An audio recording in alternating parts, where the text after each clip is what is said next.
Maui Nui is on a mission to help balance axis deer populations for the good of our environment, communities, and food systems on the island of Maui. They've shared over 126,000 pounds of nutrient-dense protein with the Maui community. Secure your spot now. Become a snack subscriber and join in helping to build more resilient food and ecosystems on Maui.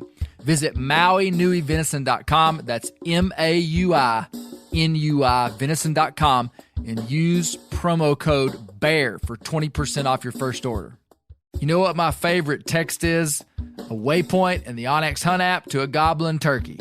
The list on the onX Hunt app features for chasing turkeys is long, but knowing exact public and private boundaries and land ownership details will help you find more places to hunt, whether that's on public or private. I'll be toting the Hunt app through the spring woods in a few states this year, and I recommend you do the same if you want more turkeys on your table.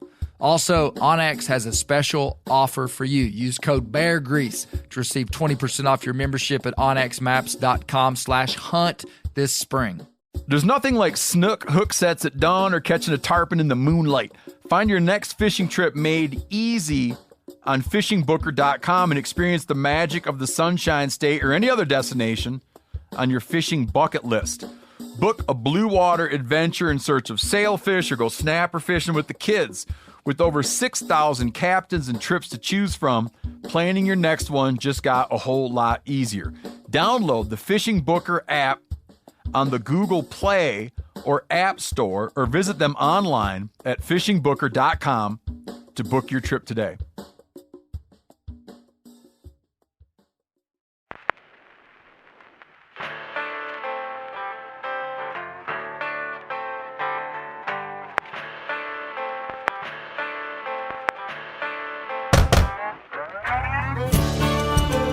My name is Clay Newcomb, and this is a production of the Bear Grease podcast called the Bear Grease Render, where we render down, dive deeper, and look behind the scenes of the actual Bear Grease podcast.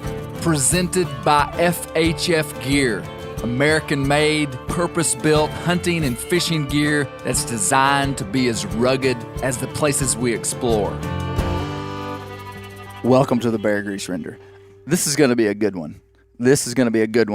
It's been a while. I'll tell you who I got around me here. Gary Believer Newcomb, it's been a while since you've been here. Good to have you back. Yeah, I thought I was fired. Well, did you stop getting your checks? We thought maybe you were too, but turns out you weren't. Well, I told Bear, I said, you know your daddy's really desperate when he calls his Mina guy up. Yeah. No, good to have you back. Still got your retinas, or did you burn them out in the eclipse yesterday? Hey, I'm fine, man. Okay, I couldn't good. see good before, and I still can. Yeah. So yesterday was Mina, where Dad lives, was in the path of totality. So we went down there. Pretty incredible experience. We'll talk about that. I'm gonna skip over my two mystery guests. Bear John Newcomb is here. Good to see you, Bear. Good to be here. You ready for turkey season? I know you are. Been doing a lot of scouting. Yep. So hopefully we can make it happen this year. Yep. Got Josh Lambridge, Spillmaker, here to my left. I'm Good here. to see you, Josh. Josh and I are wearing the same hat. We didn't coordinate, but we got the same First Light hat on. It's a good-looking hat. It is a good-looking hat. I want to make a hat like this with a Bear Grease patch. I'd wear the heck out Tan. of that. I'd wear the heck out of that. Our guest, though, I've got Luke Naylor. Why don't you introduce your position, Luke, with the Arkansas Game and Fish Commission? I'll be happy to do that. Yeah, I'm the Wildlife Management Division Chief for the Arkansas Game and Fish Commission. Wildlife Management Division Chief. And Yes. so you oversee for the Arkansas Game and Fish all the different, like all the turkey projects, bear projects, deer projects, duck projects. You're all those biologists and people's Correct. Oversight. Yes, real simply, we're divided up. We've got about 14, I think, what we call program coordinators, which what I used to be as a waterfowl program coordinator or bear program coordinator, turkey, all those zoologist type positions we've got. And then also all our wildlife management area staff. Yeah. So we've got 7 different wildlife management regions and several different staff out there doing WMA work.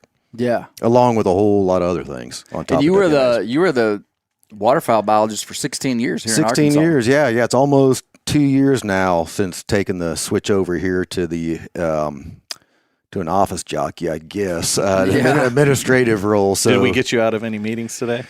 Yeah, I got to cut one short, but let's make sure our boss doesn't hear about that too much. So, Well, this is very important public outreach. It That's is right. very important, and it's talking turkeys, so I'm passionate about that. Man, I want to talk some turkeys. We need to introduce our mystery guest. Luke's been here before. Nathaniel Maddux from Lebanon, Missouri, not Lebanon. Lebanon. You'd be tempted if you were just driving through Missouri to say, Looking for a case knife. "Where's Lebanon, Missouri?" Lebanon. That's how we spot a newcomer. They said Lebanon. Yeah. Nathaniel is from Lebanon, Missouri. Yep. And tell us what you do, man. Yeah, so I'm a filmmaker, own a company called Slate and Glass, a production company, and we've been established in my hometown of Lebanon, Missouri since 2014. Moved back there after starting the company in Seattle, and ended up back on the family farm. So, Slate and Glass. So that's a turkey hunting. Those are turkey hunting words. yeah, and they're production words as well, like Really? glass for lenses, and a slate is the little action. Well, thing. So, was it meant for turkeys though? both? Oh, It's a double entendre. Yeah. it's one of those artsy Seattle things. If you'd have really been from Missouri, you'd have called it turkey video work. Yeah. That's right. But Slate and Glass, double meaning. I like it. Yep. So you've been in full-time video production for 10 years with your own company. Since actually I had a company before that. I started in 2010. That I sold to a guy in Seattle. So since 2010, so 14 years. Okay. Yeah. So I got to get this on the table. Nathaniel, the reason I know Nathaniel, we have a mutual friend in Isaac Neal.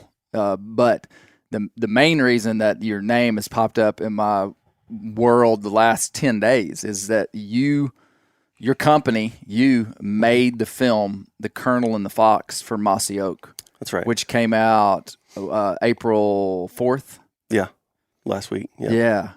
And that film, golly, man, when I saw the trailer for it, I was in Mississippi turkey hunting. I saw the little 2-minute trailer, and I was just like, that is going to win. I really, I was like, that film is going to be good. I can tell just from the quality of the trailer, but also the content. So, Dad, Gary, the believer, has not seen this film. The film is about Toxie Hayes is the one who started Mossy Oak. His father, Fox Hayes, is – how old is Mr. Fox? He was born in 1930, so I'll do some quick math. Mid-90s. He's like 93, 94, 92. Yeah.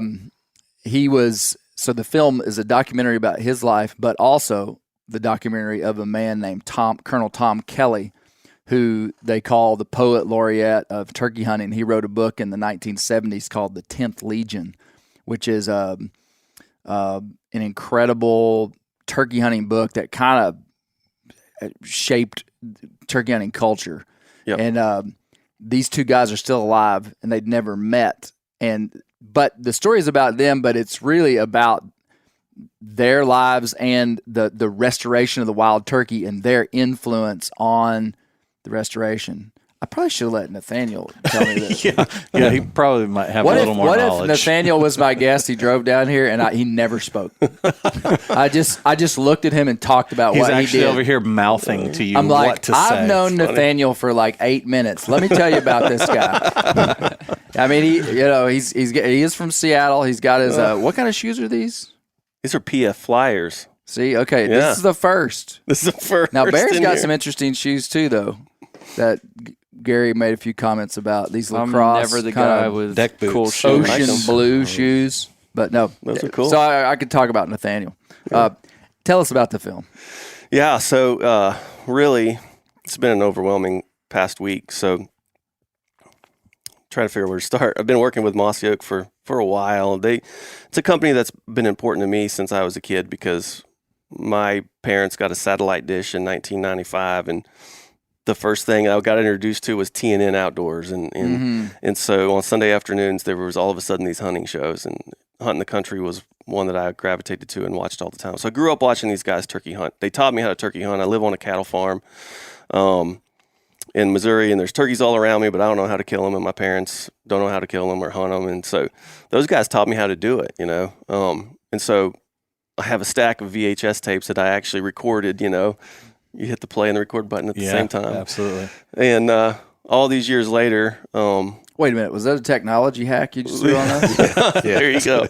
Yeah. What do you mean you recorded them? Off of the TV, you run the Like TV pop into the VHS and record it well, I'm off glad the TV. the statute of limitations is gone. Yeah, right. Yeah, there you go.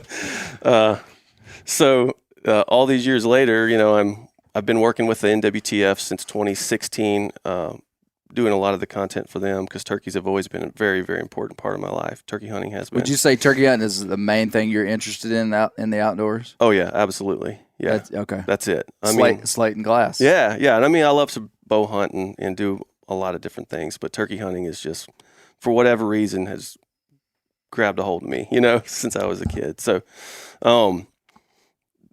over the years, I've gotten to know Toxie and Daniel and Neil and everybody at Mossy Oak, and done a couple commercials, 30-second commercial spots for new products and things. And they had come to me and said, "Hey, we got, Papa Fox and Mr. Tom Kelly at camp together, and there's a couple guys that grabbed some footage, but we're not sure how to put the story together." You didn't film that part. I did not. No. Got it. So they came. Daniel and Neil came to me like maybe a year ago, and they said, "We've kind of got this collection of footage. The camp was one of them.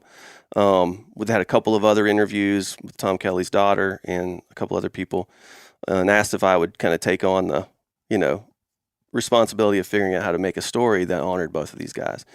And started going through that footage, and then I got really deep into the weeds with putting together this big storyboard, and I'm like, man, maybe it can be a 30-minute film, but it feels like there's a lot here. And so me and my guy started doing more interviews, and really decided, yes, this is a story about these two guys that have been turkey hunting since the 1940s, and not too many people can say that. Mm-hmm. But a lot has happened since the 1940s in America as a whole, in our culture. And so how did not only this idea that these turkeys were almost gone when they started, and now we've got, this beautiful thing called turkey hunting and a population that all of us get to enjoy. They came through that, but they also came through World War II and Vietnam and all these other things. Right. And so my goal kind of became, how do we tell the story of the wild turkey through the eyes of these two guys who are still hunting now, but also through the eyes of America, like our culture and how it's shifted and changed over the years. And it ended up becoming an hour and 20 minutes instead of 30 minutes. And man, what you did there by connecting the restoration of this turkey to people is really powerful. And I think that's a key component to just all of our endeavors as hunters to show a non-hunting public, which is becoming increasingly important in the sustainability of what we do, is that the non-hunting public understands and is empathetic towards us and sees the real value that we bring in so many ways. And man, anybody would watch that film and just be like, wow, I kind of get it. Because you just see these guys who just dedicated their lives to turkey hunting, but then you also see the human effort involved in the restoration of the wild turkey, and specifically these two guys in different ways. Like Tom Kelly was more influential at a cultural level in writing this book that put words and put some he helped build the turkey hunting culture through this powerful work of literature. And then through Mr. Fox, who was more hands-on in some ways of getting turkeys brought back in and released into Mississippi. But you just see their lives. And Dad, in the film, it's like a documentary in a way about America. Like they show World War II, and Colonel Tom Kelly was in World War II, and it shows, I don't know, how did you, is that a good description of it? I think so. I feel like in my head, we're all very unique people. We all love to turkey hunt, but that's not all of us, right? Like it's not the whole of who I am is not just a turkey hunter. And I wanted this film to show that. And I think that sort of connects people who maybe not turkey hunters to understand a little bit. And we had we had a really cool screening down in Mississippi, and everybody from Osceola was there, and it was really fun. And they were like, "Hey, you need to do one in Lebanon." And I'm going, "Man, we've got like the Ritz 7 theater. I hope it's still standing," kind of thing. And so we had a premiere last week, and 200 people there or something, and a lot of them came out because they were our friends and family. But it was cool to me. So many people who know that I'm obsessed with turkey hunting, but they're just kind of like, "Oh, that's just what this guy does. He always has." Coming up to me and being like, "I get it now. Like, it makes sense." And a couple people who I never thought would ever want to hunt were like, I think I might want to try this. To me, that felt like a success, people in my community who were going, "I get it," And so if we could create a piece of content that makes someone who doesn't hunt or doesn't understand hunting have a little glimpse into what we're passionate about, then I feel like we've done something cool. Have you made feature-length films like that before? Not that long, no. How long did you work on this? That's a good question. So I was thinking about that on the drive up, like how many hours went into this? I started really, really focusing on it hard early December, and I think I finished it at the end of February. Oh, for real? So this isn't like, I thought it was fast. Like a year. I thought you were going to say, "Oh, we've been working on this since 2022 or something." Well, we were doing archiving and research work probably since June through December, and then when I finally got what I felt was all the pieces of the puzzle, started putting it together. And it was, my wife will attest that there are a lot of nights when the kids went to bed and I ran back over to the studio until 1 or 2 in the morning because I have other clients too. But I wanted to put everything I could into this project because for me, it's like turkey hunting is the most special thing that I know of when it comes to relationships with people, that and my faith. Obviously, my faith is first, but turkey hunting is this way that I build relationships, that I maintain relationships, I spend time with people I love. And so I knew this was my opportunity to really like sort of put that into a story. And I wanted to pour everything I could into it. So what did y'all think about the film, Josh? I thought it was fantastic, man.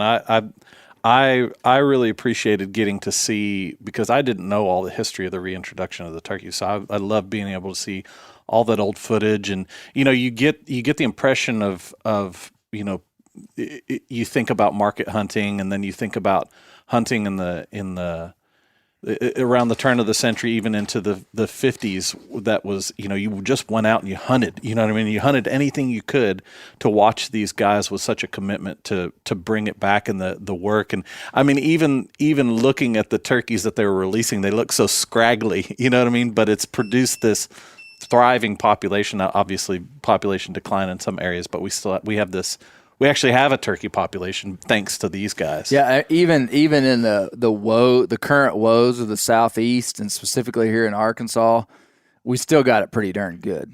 I mean, compared to what they had, I mean, we're all bummed out about our turkeys here in Arkansas, but dadgum, we still got it exponentially better than what they had in the 60s, 40s, 50s, Big time. But, Dad, how aware when did you kill your first turkey? The 80s? No, I think the late 70s. Yeah.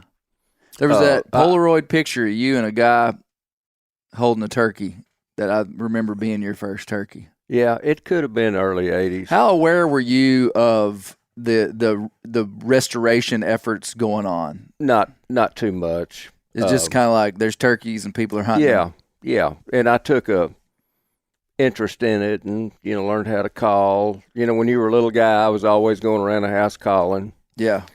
So, this relates to Bear. Luke, how old are your kids? Almost 16 and 13. Do they do some hunting? Daughter now, she's decided she's an angler now.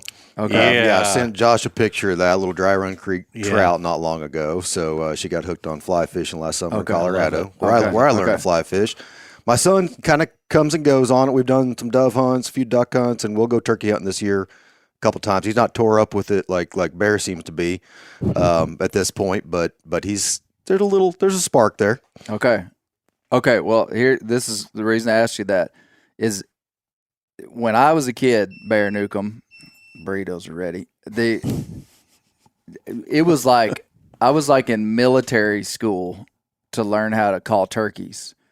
I remember you were just like, you got to learn how to call a turkey. This is the PhD in hunting. And I remember I was so proud of myself because one time I was working for Buck Titsworth, a construction project, and I saw a turkey in the guy I was working for backyard. I was 16. I saw a strutting turkey like down the hill. I'm working, and I had a mouth diaphragm call, and I walked around the house and got on the other side, and that turkey strutted in, and I came home and told Dad about it, and he was like, "Let me hear you call." And he was like, that's okay. Yeah, I remember you being like, I don't know if that'd work on a real wild turkey, Clay. And I was like, Dad, I called him up. I mean, he was a backyard turkey. It was a real wild turkey. It was a wild turkey, but it was in his backyard. How can you be sure? But point being, Bear needs to work on his turkey call. And I'm going to bring in the Gary Newcomb critique and be like, buddy, you got to get on the wagon. You're about to run through the gauntlet, my friend. I mean, he's called up and killed rough. turkeys, but man, when you're down in Mississippi, an 11-year-old kid in Mississippi can outcall grown men in most states. And so, Bear, we got a lot of work to do. Yeah, I remember. I hope all that made sense. None of that may have made sense. It made perfect sense in my head. Well, from my perspective, I could call in a bird, but I wasn't that great of a caller. And I taught Clay what little I knew. And within a week, he could call better than I could. I mean, he had a natural ability to do it. It might not be. And now I'm the best caller at Meat Eater, for sure. Yeah. So proven. Anyway, you had a knack for it.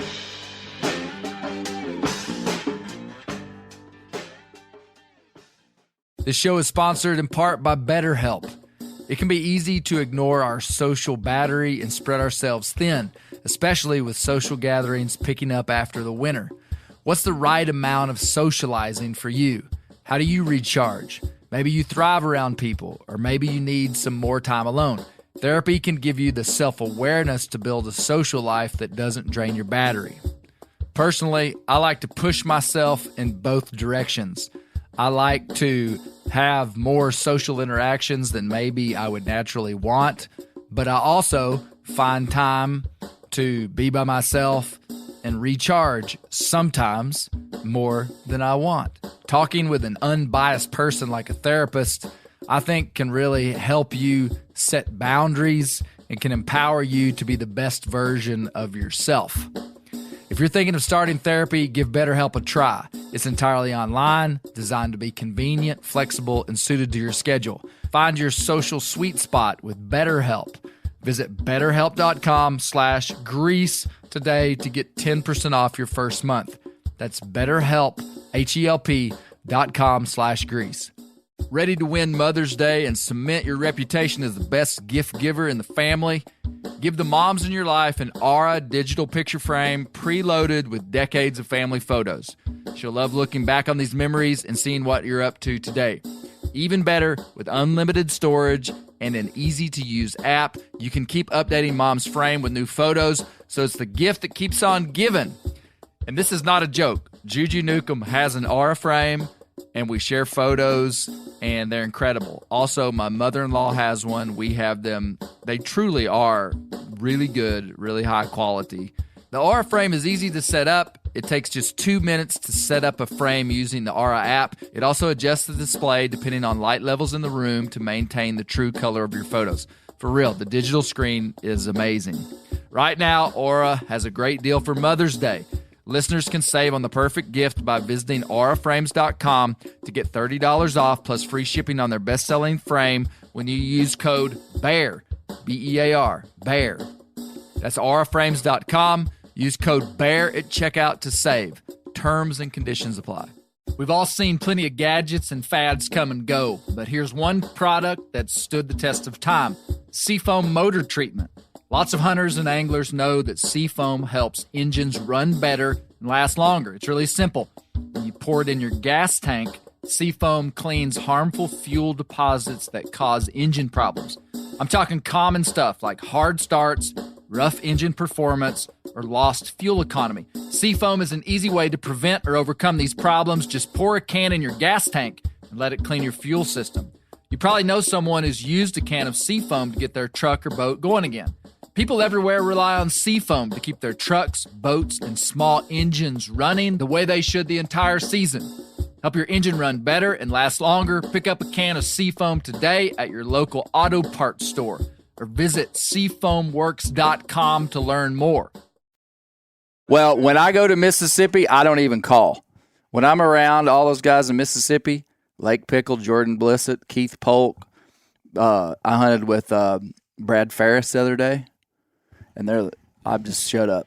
I don't even call. I'm serious. When Those you're guys, in the presence of greatness, you Yep. just keep your mouth shut. They can hoot and gobble and yelp. I mean, it's crazy listening to them on the video. well, and that kind of comes back to his film. yeah. I've decided that, and as much as I'm prone to be very biased towards the state of Arkansas, I believe that Mississippi is the cultural epicenter of turkey hunting. Yeah, it is. I believe that. Just everybody in Mississippi, Luke, has written a book about turkey hunting. Hey. If you lived in Mississippi, you'd be like, "Hey, Clay, Merry Christmas. Here's a book I wrote about turkey hunting." One of my best memories ended up living in California. Met a Mississippi boy, and we're friends to this day.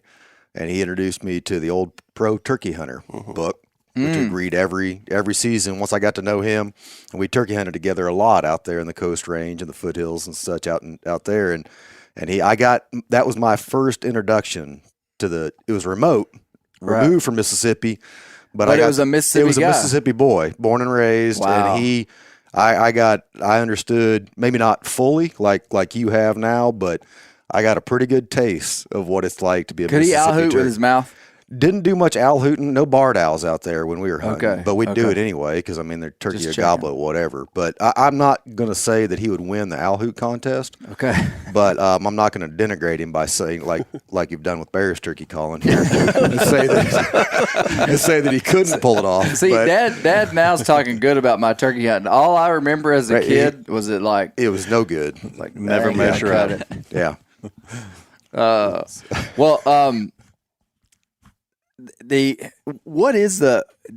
Are we in the middle of turkey biologist in Arkansas right now? We don't have a turkey biologist. We have one starting Monday, Really? which whenever this comes out, The opening day of turkey season. yes, correct. Yeah, the opening day of turkey season. Although He's gonna call if he doesn't call in that day and say I'm busy. I'm not buying into him. You know, I had a guy call me, a friend, and I still to this day, he's kind of a prankster, and he called me up Sunday night, the 7th, and he said, "Man, I'm getting all my stuff laid out to go turkey hunting." I let him go on for about 5 minutes.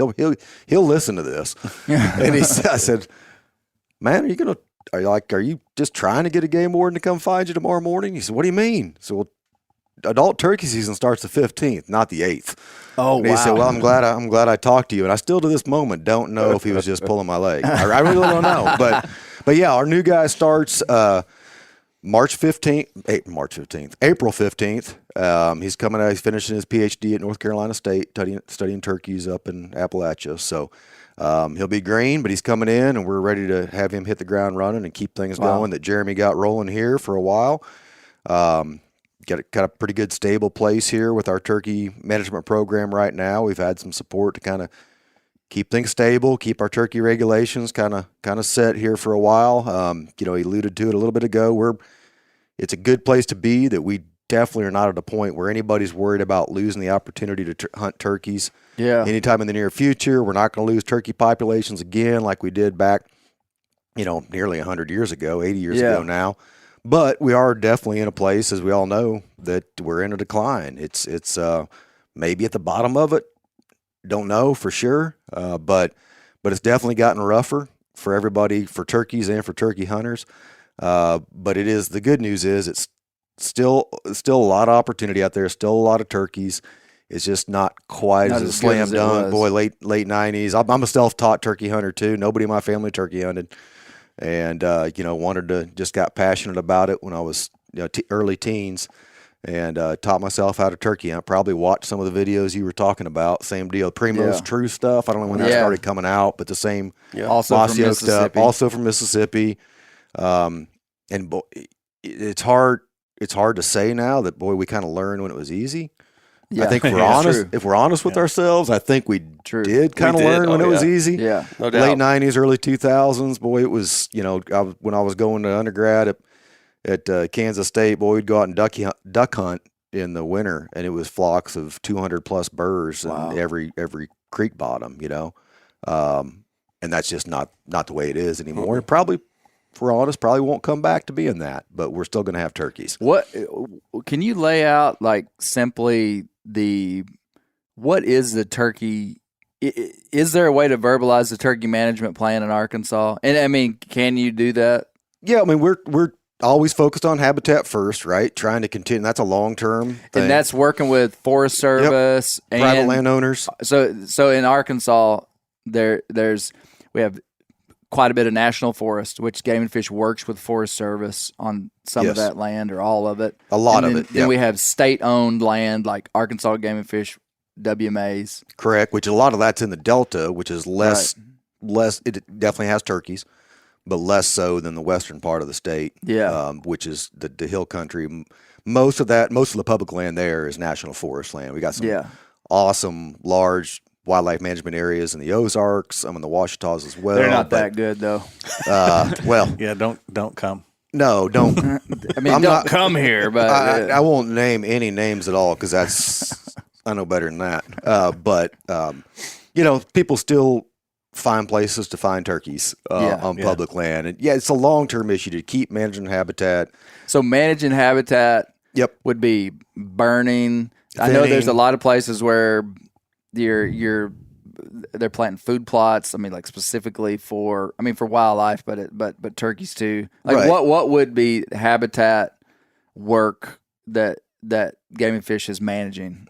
Yeah, so long-term, we're trying to push habitat toward desired forest conditions, desired conditions. So this kind of terminology we use in habitat management, where you have, okay, here's what we think this habitat should be, and you can debate that for months, but let's just take a look at it a lot of times go back to the GLO records. What is that, General Land Office or whatever, the early records of when first settlement, when people go to survey trees and they'd go take every section, they'd assess it, and those records are out there and available, and they're really, really fascinating to look through.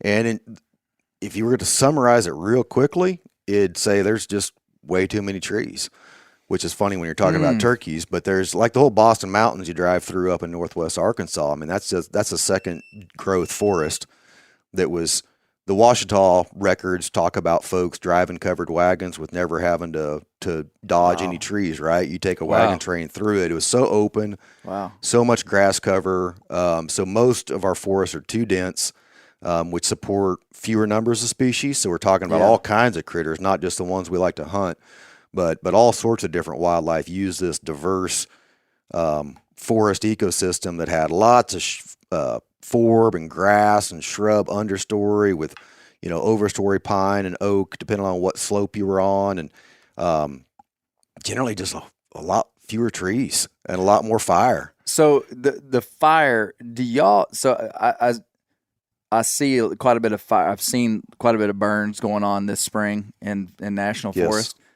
Are y'all asking them to do that, or is that Forest Service that's wanting to do that for timber management? Forest Service, I'm not going to speak for them, but a lot of what they do throughout the country is fuel reduction fires.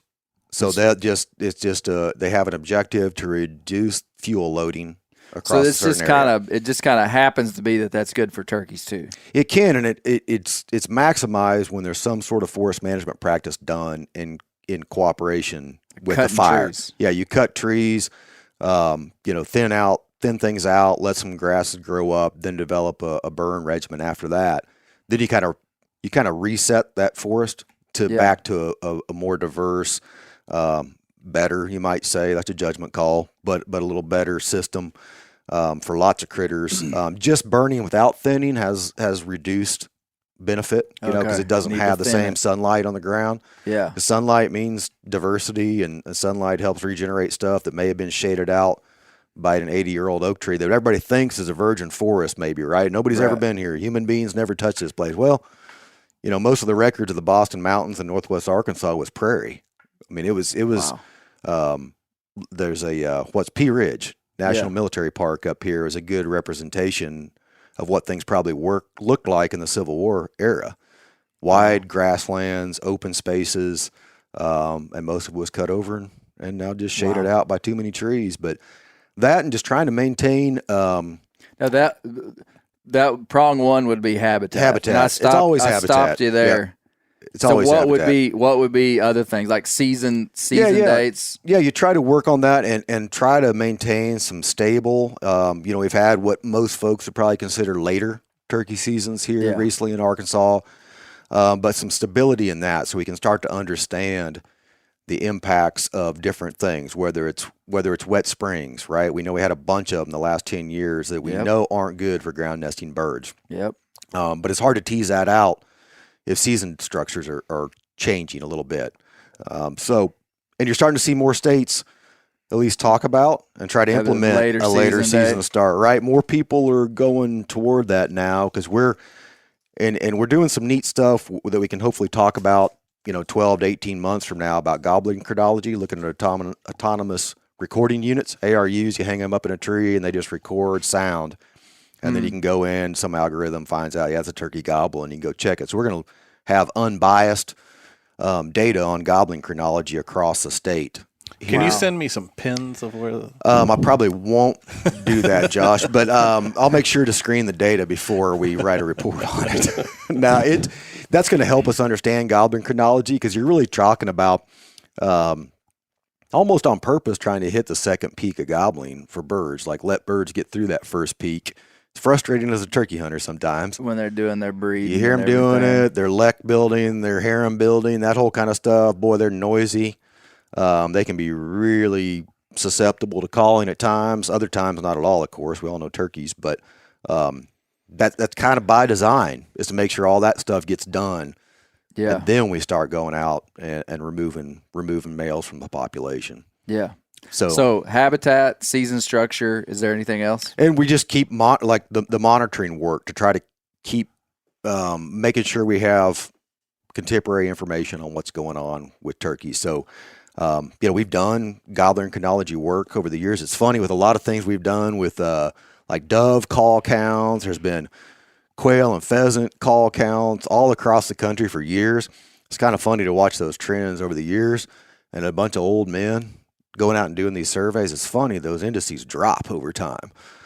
Well, guys can't hear anymore. So you kind of, like we say, that's true. We say bias, but I don't mean like somebody purposely doing something, right? This isn't somebody faking data. This is just reality. When you have a human observer. If you sent me out there, I would report that all the turkeys were to the left. I would be like, I don't know what happened. They were all over here. Chief Wildlife Officer Luke. Because he's deaf in his right ear. All the turkeys were always to the left, no matter where I was standing.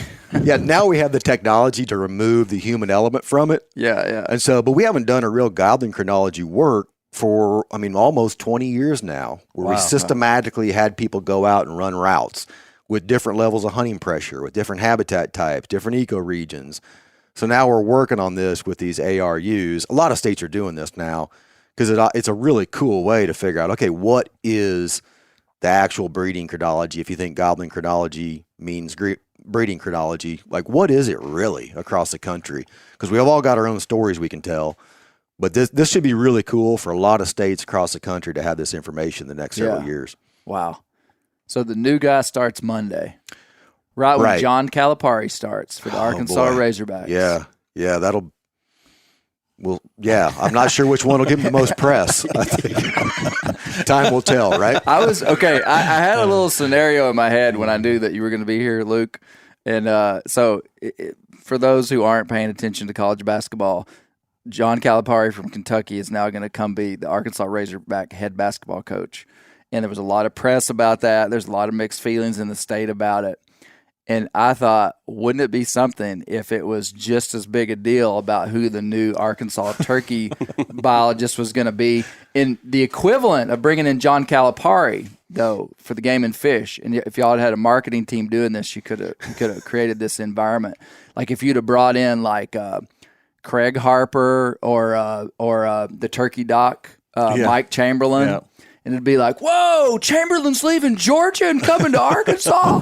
And like people would be mad and people would be fired up. And would have been a lot of posts about that. Yeah, probably going to have fewer about our new turkey biologist, if I had to guess. Yeah. Well, but it was a fun little game in my head. Well, for just a few minutes. Good luck with Calipari. They couldn't get Kansas State's coach. That's my alma mater. I know. So. And our new turkey biologist's name is? You're going to make me say it. He's got a last name that's hard to pronounce. David Muskicki. He's gonna get mad at me. It's got a lot of consonants. And so David Muskicki, I think. We'll have to get him to come on the render at some point. Yeah. Well, you're getting ready for Missouri Turkey Opener, Nathaniel? Yeah. Next Monday. Yeah. Same as Arkansas. It is, yeah. 15th. It's typically 15th. They're in alignment. Yeah. We've already had a really good turkey season. Y'all have pretty good numbers of birds where you're at. It's been a lot better this year. I've seen so many jakes, which has been a huge deal. And I've got my family farm where I live. I've been hunting turkeys there forever, so I have a pretty good idea of how the population's doing, at least in Leclerc County. And it's been really nice to see this year. And we had a good youth season. My son got a bird and one of his buddies. And just this weekend? Yeah, just this weekend. Really? And then they gobble good this weekend? It was great. Yeah, it was a really, really good weekend. And then before that, my son and I went to Florida and he got his Grand Slam. So nice. Oh, really? That's awesome. It was a big deal. He's 9 and he's been on the road a bunch with me turkey hunting over the last few years. So that was a cool moment. Did you do any turkey hunting when you're out in the Northwest? A little bit, yeah. Man, as soon as turkey season hit when I lived there, I was ready to get on the plane and be in the Ozarks, though. So because I love being here in Kansas and just kind of our little spot.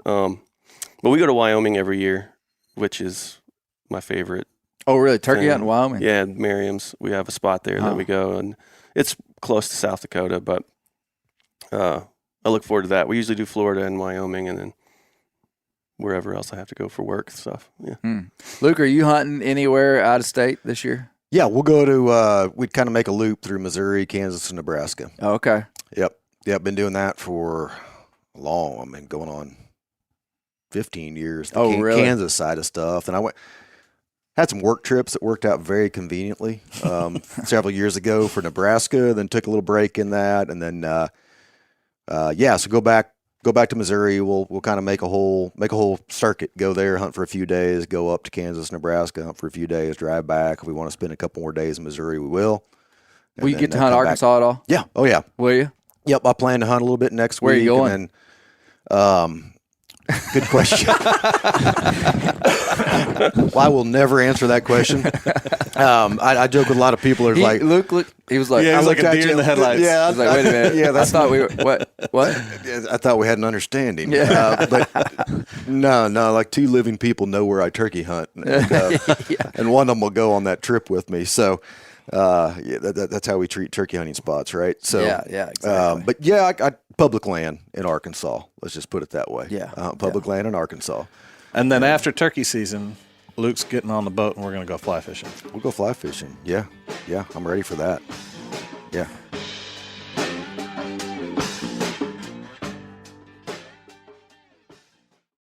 Which of you listening right now took a class in school about Family Finances 101?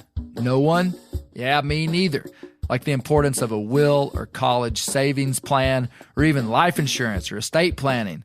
We have to know these things. But how do we figure it all out? That's why I'm excited to partner with Fabric by Gerber Life. Life insurance is important to me. It just gives me security in knowing that if anything happened to me, my family would remain financially stable in my absence. Fabric by Gerber Life is term life insurance you can get done right here, right now. You can be covered from your couch in under 10 minutes with no health exam required. Join the thousands of parents who trust Fabric to protect their family. Apply today in just minutes at meetfabric.com/bear. That's meetfabric.com/bear. MEET, fabric.com/bear. policies issued by Western Southern Life Assurance Company, not available in certain states. Prices subject to underwriting and health questions. Ready to win Mother's Day and cement your reputation as the best gift giver in the family? Give the moms in your life an Aura digital picture frame preloaded with decades of family photos. She'll love looking back on these memories and seeing what you're up to today. Even better, with unlimited storage and an easy-to-use app, you can keep updating mom's frame with new photos, so it's the gift that keeps on giving. And this is not a joke. Juju Newcomb has an Aura frame, and we share photos, and they're incredible. Also, my mother-in-law has one. We have them. They truly are really good, really high quality. The Aura frame is easy to set up. It takes just 2 minutes to set up a frame using the Aura app. It also adjusts the display depending on light levels in the room to maintain the true color of your photos. For real, the digital screen is amazing. Right now, Aura has a great deal for Mother's Day. Listeners can save on the perfect gift by visiting auraframes.com to get $30 off plus free shipping on their best-selling frame when you use code BEAR, B-E-A-R, BEAR. That's auraframes.com. Use code BEAR at checkout to save. Terms and conditions apply. We've all seen plenty of gadgets and fads come and go, but here's one product that stood the test of time: Seafoam motor treatment. Lots of hunters and anglers know that Seafoam helps engines run better and last longer. It's really simple. When you pour it in your gas tank, Seafoam cleans harmful fuel deposits that cause engine problems. I'm talking common stuff like hard starts, rough engine performance, or lost fuel economy. Seafoam is an easy way to prevent or overcome these problems. Just pour a can in your gas tank and let it clean your fuel system. You probably know someone who's used a can of Seafoam to get their truck or boat going again. People everywhere rely on Seafoam to keep their trucks, boats, and small engines running the way they should the entire season. Help your engine run better and last longer. Pick up a can of Seafoam today at your local auto parts store or visit seafoamworks.com to learn more. So the Turkey Stories episodes that we do, truly some of my favorite episodes to put together. Mainly just going and meeting. I meet face to face with almost all these people. Occasionally, if I run into somebody that has professional equipment and lives a long ways away, they record their story. But 98% of the stories I've ever had, I'm sitting across from somebody and they're telling me stories. And there's a lot, kind of like looking behind the curtain, and kind of like we did with his film. Like, you may hear a 4-minute story on the episode. I was there with that guy for an hour and a half, like talking about turkeys, and you kind of just have to like whittle it down. But this was the second episode. Which did one story stand out to you, Nathaniel? Man, as soon as you start talking about that Honda Big Red 3-wheeler, that took me back to being a kid again. You had a picture of a Big Red of that's right, of Tom Kelly on a Big Red. That that was nostalgic. I was like, man, we all had those when we were kids, Yeah. Yacht Yacht, that story to me was awesome. Just he got shot and then didn't even tell the guy. He shot him. Exactly. Would you have known a David Ellis before? I know who he is. Yeah. Mississippi boy. Yeah. It's a different way of life down there for turkey hunting in Mississippi. Yeah. No, I thought that story was really, and he's a great storyteller. So. Oh man, yeah, he's a pro. I mean, like he actually goes around and does like public speaking. So like he's told that particular story a lot of times, But it was that was wild. When he first told it to me, I actually had to. Here's behind the veil. He told the story, and it was unclear to me at first whether he was trespassing or not. And I was like, wait a minute, this guy just told me the story about trespassing. Like, I can't use this. And I said, wait a minute, were you trespassing? And he was like, no, I wasn't trespassing. And he went back, and I actually edited out my question, took his explanation of not trespassing, dropped it in to like the climax of the story, and you'd never know it. For an editing nerd, it was like, oh, that's good. Well, you're really telling how the sausage is made. Yeah, for real. Because I didn't want people to question what had happened. But it was real clear in the story, right? Like he crossed this big ravine, went up there, was bushwhacking these turkeys. He wasn't even calling them because it was the last day, and he was just like, man, I got to kill a turkey. Gets shot in the face. It's wild, a scary story. Yeah, no kidding. Scary story. Luke, which story do you like? Well, I always enjoy listening to Andy tell a story. I think I can tell a story like really, really well. One thing, maybe going back to last year's, you did turkey stories last year too, right? Yeah. One thing I've noticed about all of them, and I don't know if I've ever heard anybody tell a story about a small turkey. Yeah, it's always big turkey, big old gobbler. every one of them is a big old gobbler. Every single turkey story told. But I always enjoy just listening to him talk. I typically learn a new word or two. Which word was it? What did he say? Tumped. Yes. Tumped. Yeah. Is I was trying to figure out how that's spelled. TUMP''D. Got it right. I had multiple people bring that up. It's true though. Did that blip on your radar when he said tumped? Like that would be an unusual word?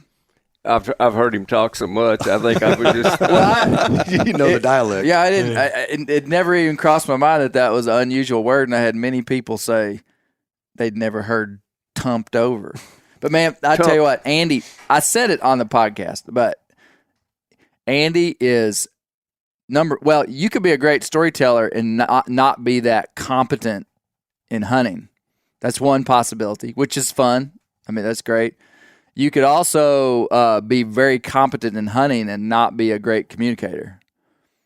You could also be a good storyteller, competent, but not funny. Andy has like all of it. Andy, I'd put Andy Brown up against any turkey hunter in the country. I mean, for real, for his home turf. And everybody is.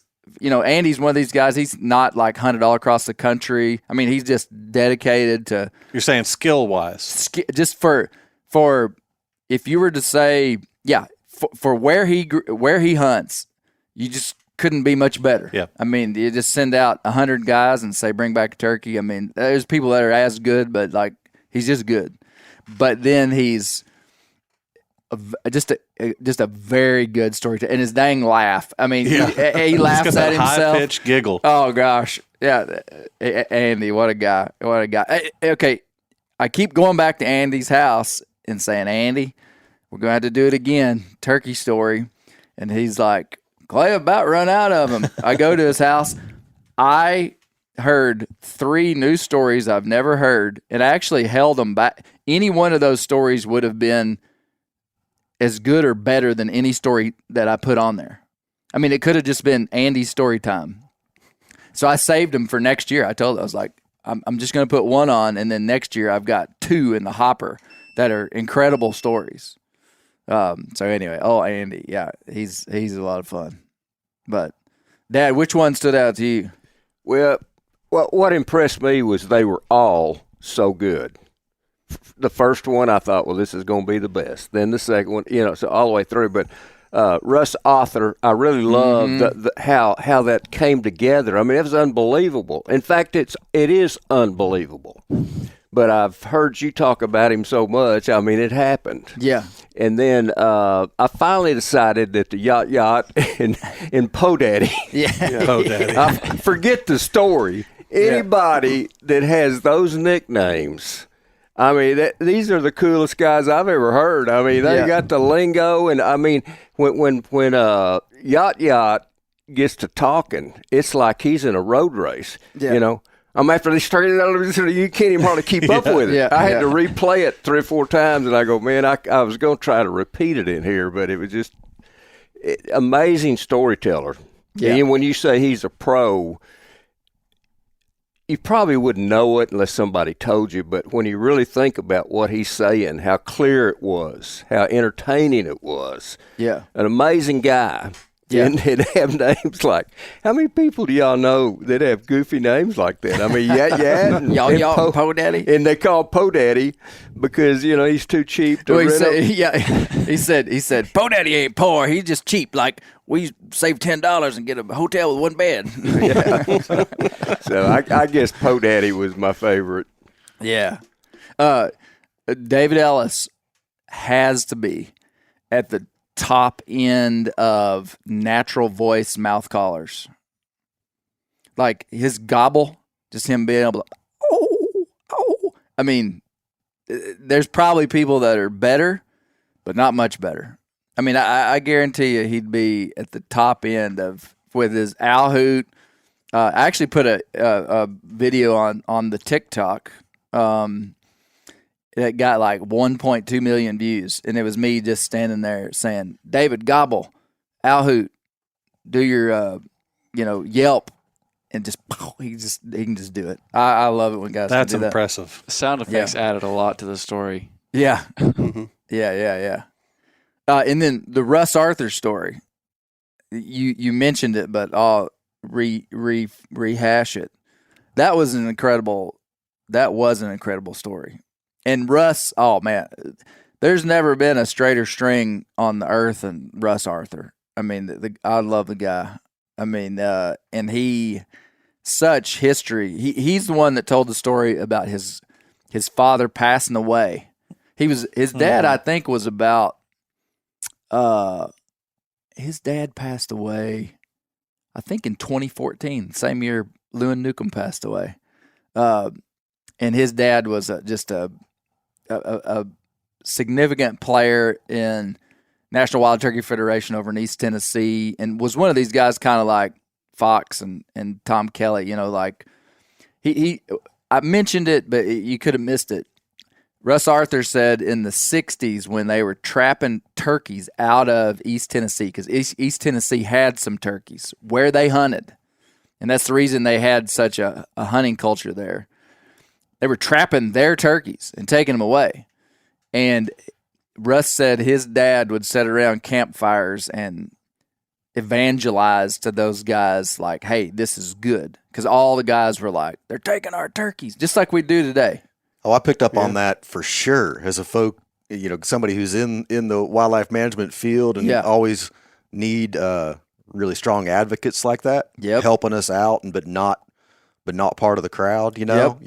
We need those advocates, and I picked up on that right off. That's the kind of guy we like to have that understands the bigger picture. Well, and a lot of people had sight back then, obviously, that because they were doing it, but it was controversial. They didn't know if it was going to work. That's what Nathaniel's film talked about. Yeah, because they started catching all these turkeys across the country, and I think they did. Did y'all say that there were 250,000 turkeys relocated? Yeah. Between like the 40s to the 60s or something, or 70s. And there was hurdles in there too, in trying to figure out how to not break federal laws by transporting wildlife across state lines. And I think at one point they decided to get somebody that had an airplane that they could somehow get around it by flying them from place to place in the back of this guy's private plane. Wow. So there were all these different methods until they could work out with the federal government how to do that legally. Wow. But it was just a bunch of, honestly, rednecks who loved the wild turkey that were like, let's figure out how to do this. Let's take this technology and make it work. And, pretty cool. Boy, that just reminded me of Yellville, Arkansas. Oh, wow. Yeah. The turkey colony the turkey drop. So I grew up in Yellville. Yeah. And back in the day. You say that as if we should know something about Yellville. Well, it's home of the Turkey Trot. The Turkey Trot is the annual festival in Yellville. And they had the wild turkey calling contest. But not only that, in years past, and even after it was outlawed, they would drop turkeys from airplanes in the middle of town, and people would chase these turkeys down. The festival is in October, and people would chase these turkeys down and take them home and raise them for Thanksgiving.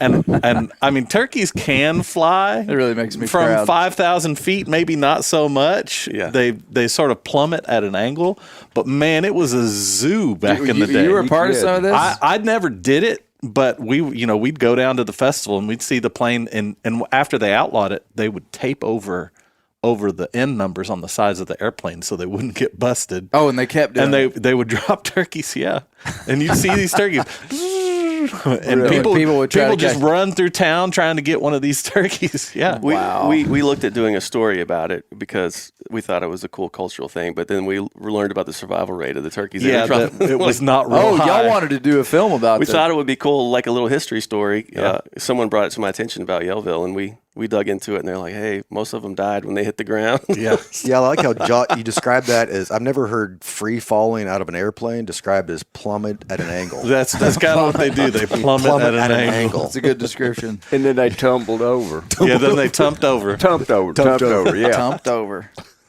Hey, what about Russ? Was he Well, the, okay. was he the I game started warden? all that to talk about Russ. Russ was the undercover agent. Yeah.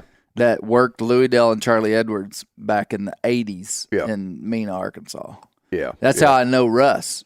And so they sent a real turkey hunter in to infiltrate with the real turkey hunters of these guys, But I started all that to tell the story. So Russ was the guy in the first episode that told about finding the journal of his father and opened one of the journals up the first day. Well, yeah, and so this story, to me, in its own way, was equally as impressive. That way back in this, and it was a wilderness, a federal wilderness, no roads, no GPS. They literally carried paper maps with them when they went back in there. Everywhere they went, they carried paper maps, and just the way he told it. He's like, I heard this turkey, and I got up my map, and there was a little leg. I went to the leg, and thought if I can get to that hickory tree, I can kill that turkey. Gets to the hickory tree, takes his sling off, kills the turkey, tells his dad where it's at, just over the phone, just tells his dad. But they're miles back in there, not a place they know. And the next day, his dad goes in there and kills the same hickory tree, but not on purpose. Phenomenal story. He came in from a different direction, too, if you remember. Yeah. He didn't follow his footsteps. Right. If I can just get to that tree. So. Yeah, if I can just get to that hickory tree. Yeah, that was astonishing. Yeah, those guys used the word bonded. He said, my dad and I were bonded. They really, operate as one. So it's kind of phenomenal deal. So when I saw the film, we had a guy on the first Turkey Stories episode 2 weeks ago named Jack Hall, who's 92. Wow. That's a still turkey hunting. It reminded me of Fox Hayes and Tom Kelly, just that bracket. I mean, I don't know. I wonder how many active turkey hunters there still are that are in their 90s in the country. I'd have to be less than 50. Can't be that many.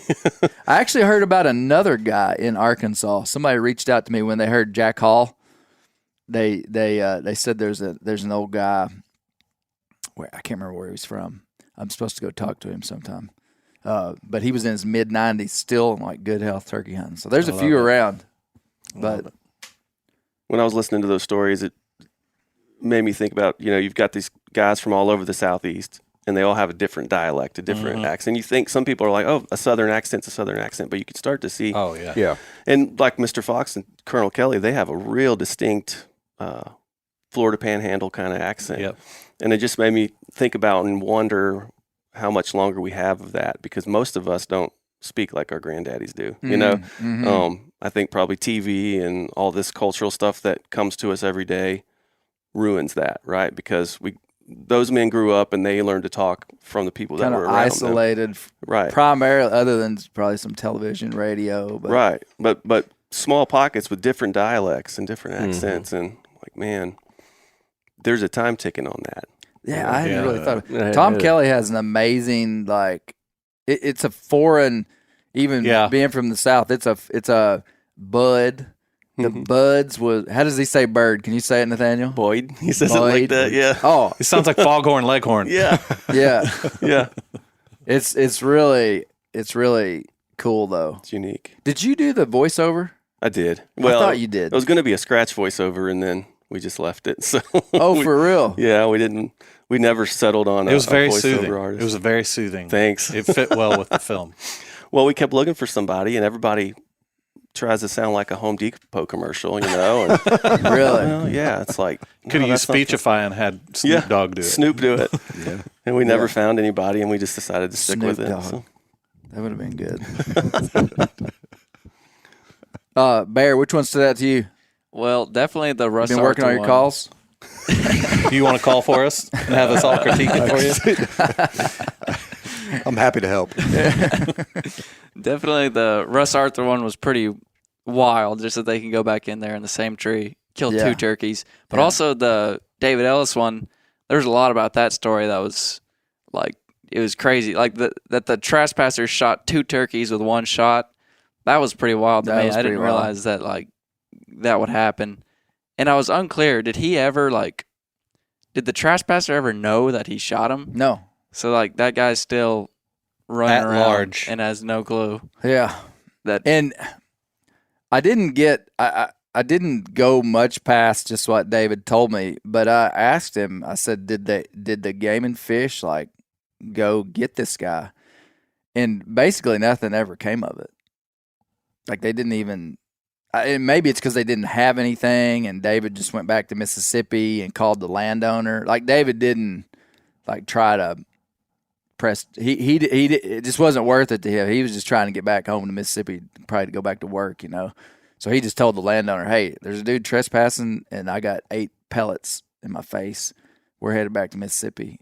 And I don't. So it wasn't like the guy got a ticket. I don't think, because they probably would have had to. I don't know. It just would have been a bigger deal. But yeah, I wonder what distance you have to be from a 12 gauge blast to just catch a little bit to make you mad, but I would not actually. not like to find out. he said the pellets did not actually like Penetrate. Bad. He said he just had little blood spots on his face. Wow. Like the bullets weren't in his face. Yeah. Because I asked him, I was like, "How many pellets did you get? Did they stick in your?" And he said it just. I mean, imagine like getting hit with gravel, just like bah, you know. Like a Red Rider to the face.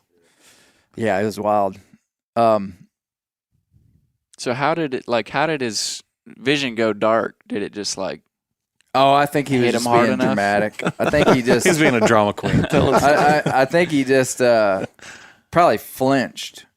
yeah. Yeah. I mean, I mean, think, if you I think heard a he was, blast pointed at you like that, he probably just. yeah, like- you definitely flinch up, you know. Yeah, that's the way I took that. How would a game warden react to a guy? You know, he shoots one time at one bird, he kills 2. That's I mean, gotta he happen. didn't kill. I might have seen it happen. Yeah. Yeah, I know a real life case that I might bring up. I doubt it though. But I mean, what do you do? I mean, you can't help it. You just see a bird, and all of a sudden you go, "Wow, there was 2 birds there." Yeah, not being a game warden, but working with a bunch over the years, just honesty is the best policy, man. The sooner you can just call somebody and say, "Here's what happened," I think you got a lot better chance of things coming out in your favor. It's better to just own up to it. I actually worked.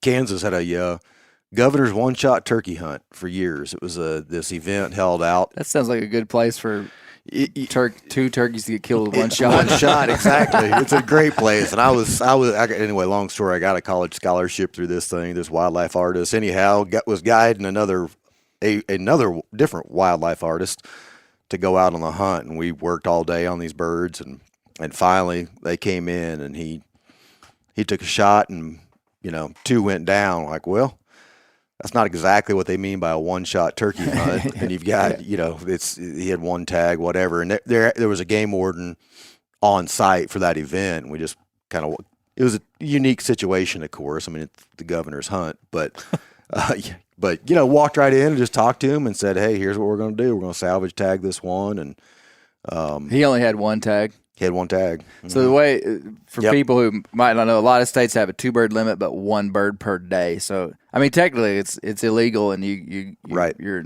you got to Tell me what that means, Luke. A salvage.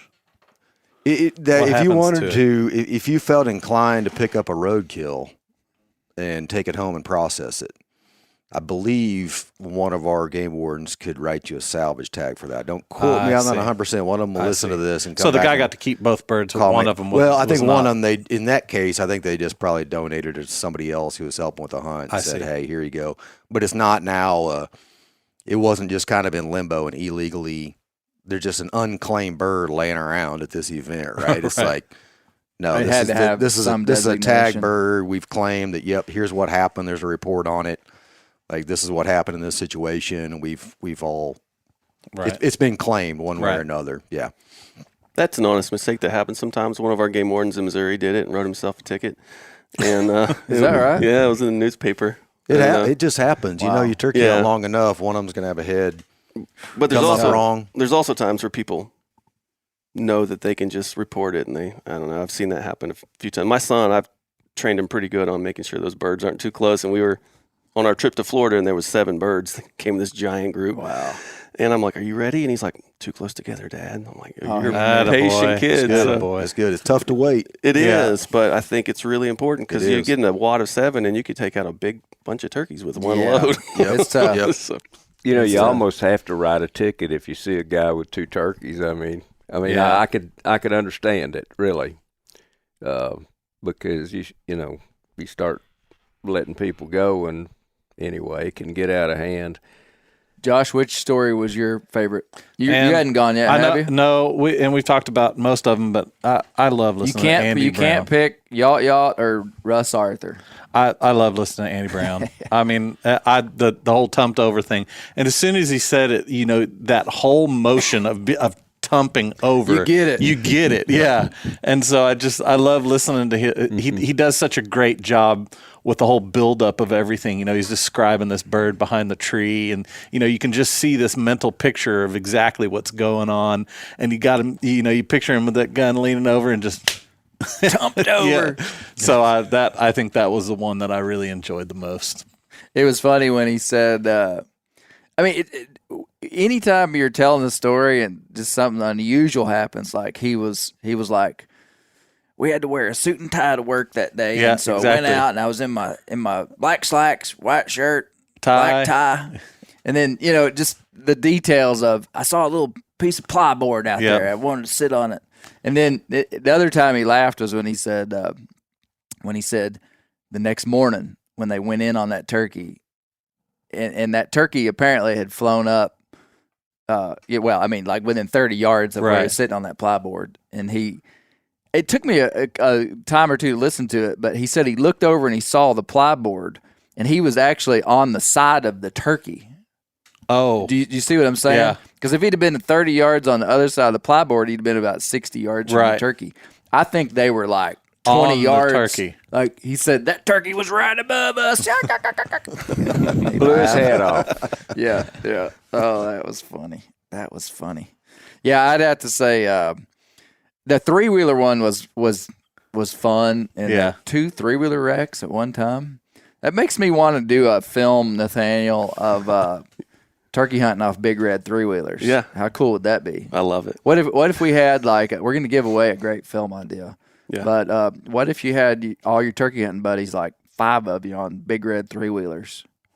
I love it. I mean, and you're and like at the premiere, ramping. someone could win a raffle of a big red 3-wheeler. At the You end. could win one. I saw one on Facebook Marketplace a while back, and it was cherry. Yeah. I know a guy who runs one, coworker and friend. Still got We it. still go duck hunting. He loads up the. Is it a joke or is it like a real thing? That's all he's got. So that's what he. Like he doesn't uses. know it's cool. Because No, Because it's my just old, cousin, yeah. my cousin Sean Marriott, he has one, and Sean's just like a cool guy. He's got like cool 4Runners and just kind of like fixes up stuff. And he had one when he was a kid. Am I right? Yeah. Todd and Sean had him. My first yeah. cousin. Yeah, really, as an adult, I think. And so he bought one as like a throwback, like Okay. cool to have an old Yeah. Honda Big Red. Your buddy, he ain't No, trying this- to be cool. I don't know if he knows how. So it's, this is just the one his dad bought way back when. He Yeah. grew up in Mississippi too, and they had the big red, and we're gonna go duck hunting. It's just him and me, and want to ride down a rice levee. He said, "Well, I got the 3-wheeler." I said, "What? Do you have a 3-wheeler?" He said, "Yeah." Aren't he those was outlawed? He was dead serious, and he loads the thing up. It's got the tires, kind of like those flotation, kind of balloon-like Yeah, tires on big it, old with fat hardly tires. any grip, and it's a quite a difference from today's souped up lifted UTV with the big knobby tires and the Holy cage cow. and Like all what that. Gary's Right? got. I can't even play in that game. I mean, when Dad plays in the high end UTV market, I'm kind of a mule man, but you had a Kawasaki 110 I mentioned on the podcast. Yeah. It was a lot of fun, man, and I always had I always thought everybody was like me until I got a little older, where I just loved to jump and run and two-wheeler, three-wheeler, and I'd go to deer camp and I'd think, well, Gary likes to go fast. Let's ride these things, and these guys are like going, "What's wrong with you?" But Jeff Ennis had a big red, and I'd take my little Kawasaki down there, and he'd outrun me. And I didn't like big red so would outrun that Kawasaki. Then I got a 200 Yamaha the next year. Went down there, he could still outrun me. And so on the big red? Yeah. Wow. Yeah. And so the next year I found a Warrior, a used Warrior, 350 man. Warrior. Yeah.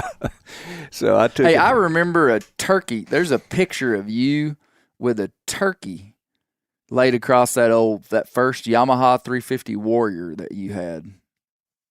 Didn't you bend a shotgun barrel backing that thing into a tree? You did. Probably there was a shotgun barrel that was bent. Yeah. Memory's getting foggy. Yeah. Yeah. Oh boy, I love those things and still do. It's still one of my major hobbies. Hey, did y'all? I mean, the render is a time for me to kind of reflect on the craft of building a podcast. Yeah. Didn't y'all think it was funny when I said Misty would be like, "Clay, don't just stop."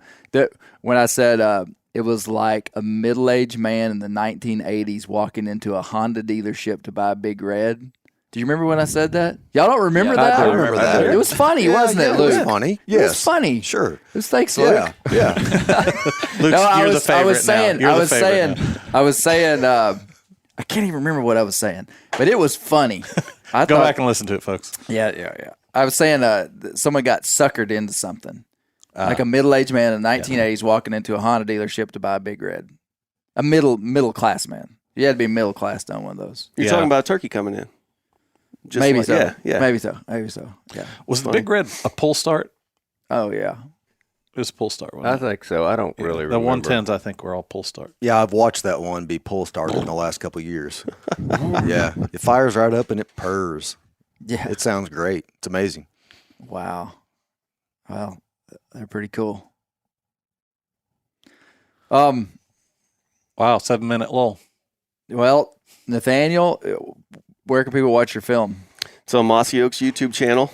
It's been up for a few days. How many views it got? Close to 200? Around 200,000, yeah. Is that like 200 views? Yeah. Is that and most I of my watched it videos. like 4 times, so that's like Yeah. like 2% of the views are from me. There you go. If you have 200 views. Yeah. What was the goal of the film? Like when you were commissioned to make this, were they like, we're going to be happy if this many people watch it? I don't think we had any kind of thing in viewership in mind. Everything that I've been able to do for Mossy Oak has been less about moving a needle or numbers and more about really like solidifying the legacy that they have, and the story of who they want to be and who they are. So we just wanted to tell the story of those two men, and I think even Toxie But said, you, Nathaniel, you had a number in your head. well, I caught him. See that? Caught He me. is- I don't know. No, I mean, I feel like you got to be pretty happy with that. Very happy, I mean, because yeah. it's just started. if too. that's the question, Yeah, yeah, it's very fresh. happy with the numbers. Yeah. I mean, turkey hunting is a niche market. It's like a community, a small community of people. So we're thinking, if most of the people within that community love it, see it, get to respond to it, then that would be a big win. And I think it's gone beyond that. So we make a lot of films at Meat Eater, and so I'm, aside from just loving hunting and telling stories and all these things, I kind of geek out about YouTube stuff I don't really talk about because it's not that interesting unless you're in the locker room. And now that I've got Nathaniel here, Right. fellow video man.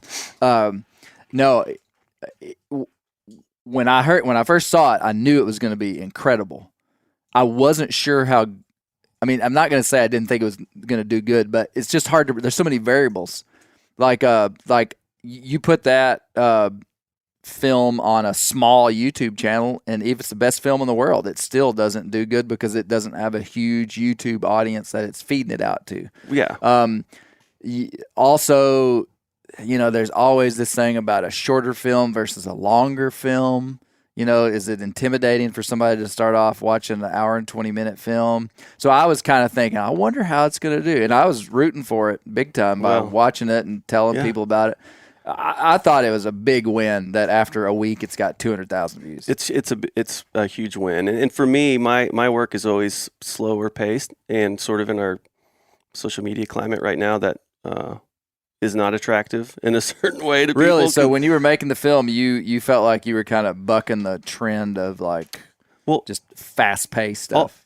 I'll put work into a 5 or 10 minute piece that I feel really good about, and sometimes a brand is like, let's do it in 30 seconds because TikTok has got a quick, you got to get to people quick, and I'm like, dang it, I wanted this to land with people in an emotional way. We can't do that in 30 seconds. And so my work is always longer form and moving at a slower pace. And so, but I just felt after we got done with this, and so did everybody at Mossy Oak, that there's a place in this community for something like that. And this kind of proved that that's true. So yeah. Cool. If you, I was a little bit fascinated with that Mr. Fox turkey vest. Yeah, that was going for how much did it go for? $31,000. Yeah. So they were numbered. I got on eBay to see $4,500 what it would take for one to acquire one, and they're anywhere from $2,000 to $5,000. Yeah. On eBay. We ought to go to the guy that's selling that and just rip him.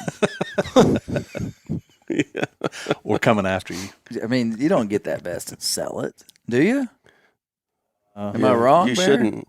How many were there? 1,986, because 1986 was the year the Mossy Oak was founded. I see. So. Yeah, that was excuse me. That was a cool little piece. They made a turkey vest honoring Fox Hayes, and just sold out of them. They thought they were going to just have an inventory to sell, and there was people camped out the night before to get them, and they auctioned one off at NWTF, right? Yeah, and it went for $31,000, and all the rest of them just were gone. It was the number 5 vest.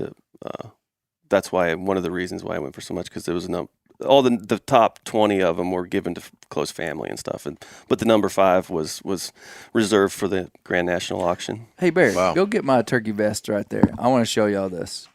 This is This is yeah. This is That's pretty FHF. sweet. This is FHF Gear's new turkey. It's a turkey belt. So I like that. it's a belt, and you can molly on all your different attachments. So it's got a pouch with all my, calls and shells and gloves and different stuff.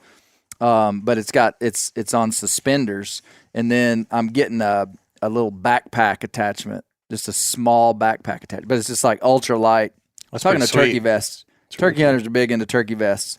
I got my little slate call pouch right there in front, but that's like minimalist turkey vest. Dad, what do you think? I like it. It's I like got- it. it's Be got a sure to seat. put that Striker back in back there, or you're going to run out, have Yep. a bird gobbling, and you won't have your little Gonna have striker. the wrong striker.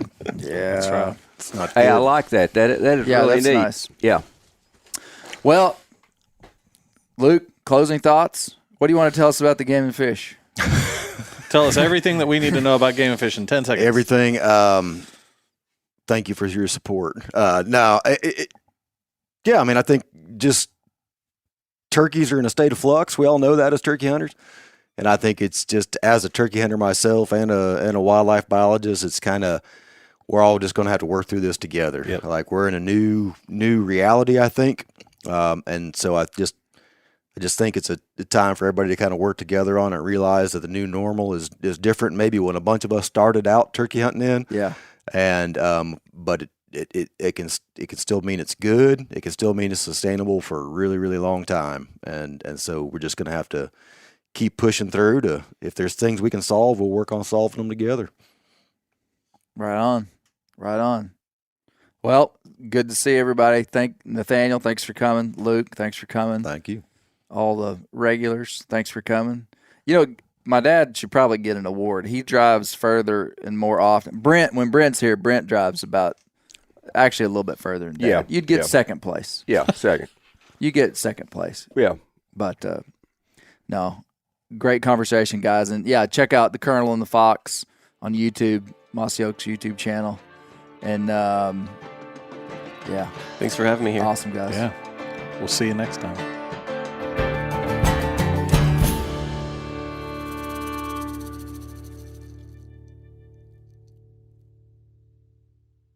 Maui Nui is on a mission to help balance axis deer populations for the good of our environment, communities, and food systems on the island of Maui.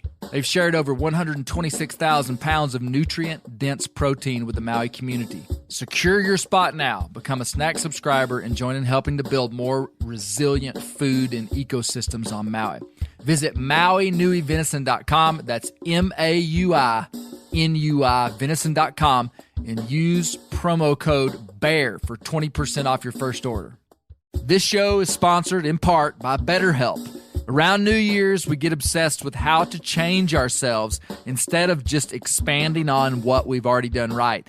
Maybe you finally organized one part of your space and you want to tackle another. Or maybe you're taking your supplements every morning and now you actually want to eat breakfast. In the last year, I've been more diligent about going to the gym on a regimented schedule, and it's made a lot of difference in my life. Therapy helps you find your strengths so that you can ditch the extreme resolutions and make changes that really stick. Therapy is helpful for learning positive coping skills and how to set boundaries. It empowers you to be the best version of yourself. It isn't just for those who've experienced major trauma. If you're thinking about starting therapy, give BetterHelp a try. It's entirely online, designed to be convenient, flexible, and suited to your schedule. Just fill out a brief questionnaire to get matched with a licensed therapist and switch therapists at any time for no additional charge. Celebrate the progress you've already made. Visit BetterHelp.com/Grease today to get 10% off your first month. That's BetterHelp.com/Grease.